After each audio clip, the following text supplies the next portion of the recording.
I hope Brussels was the last time you had one. Here we go. You know, I always thought that you chose to avoid a confrontation with my fiancé, like I wasn't worth the trouble. Man threatened to kill me. I chose discretion. It's better for the battle.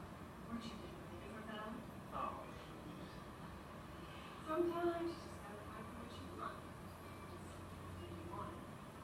I received a Bronze Star for valor this Hill for charging the hill that I didn't particularly need or want. And besides, I don't remember getting any encouragement from Neil. Well, maybe I wanted you not to accept my decision to bring me home. Maybe I wanted you to take me away. Children are telepathy. Let's just talk about this next week, okay? Whoa.